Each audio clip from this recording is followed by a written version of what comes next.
Ce 18 mars 2011, vous troquez votre traditionnel nœud papillon rouge par un maillot de bain pour inaugurer la nouvelle piscine de votre fief, la ville de Mons. Au début des années 80, c'est déjà ici, Élodie Roupeau, que vous plongez dans un autre grand bain, celui de la politique.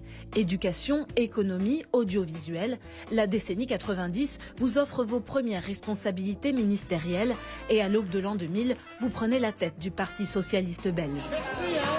Une évidence pour vous, le fils de paysan italien arrivé en Belgique au lendemain de la Seconde Guerre mondiale dans le cadre de l'accord Travailleurs contre charbon signé entre les deux pays.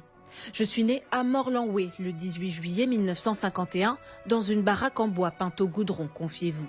Dernier né d'une fratrie de 7 enfants, votre mère est analphabète et votre gueule noire de père meurt écrasé par un camion alors que vous n'avez qu'un an. C'était un milieu ouvrier mineur, puis quand j'ai perdu mon père, maman n'avait plus aucune ressource financière et donc 3 de mes frères ont été placés dans un orphelinat et moi je suis resté avec ma mère. Un traumatisme qui vous fait plusieurs fois toucher le fond à l'école, mais ne vous empêche pas de décrocher un titre de docteur en chimie. Début d'une réussite à la Belge qui, de la députation au Sénat, à la présidence de la région wallonne, en passant par la mairie de Mons, vous mène droit au 16 rue de la Loi à Bruxelles, siège du cabinet du Premier ministre.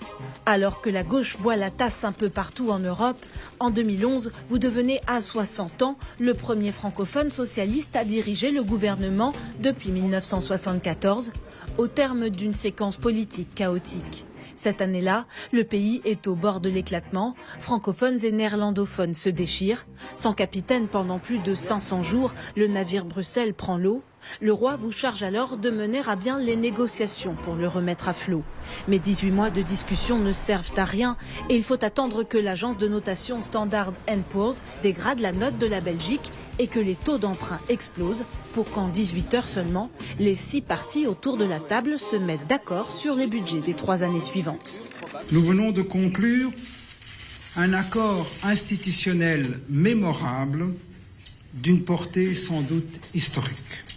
Cet accord permet à notre pays de sortir enfin d'une de ses plus graves crises. Cet accord prévoit d'économiser plus de 11 milliards d'euros en un an, des mesures d'austérité qui poussent les syndicats dans la rue. Vos détracteurs qui voient en vous le symbole de la gauche caviar clientéliste s'en donnent à cœur joie. Mais ce n'est pas la première fois que vous affrontez la tempête et comme toujours, vous remontez à la surface. Surnommé le régent du royaume, fondateur du Festival international du film d'amour de Mons, sur le terrain comme sur les réseaux sociaux, vous gardez le cap et selon vos mots, toujours avec sérieux, sans jamais vous prendre au sérieux.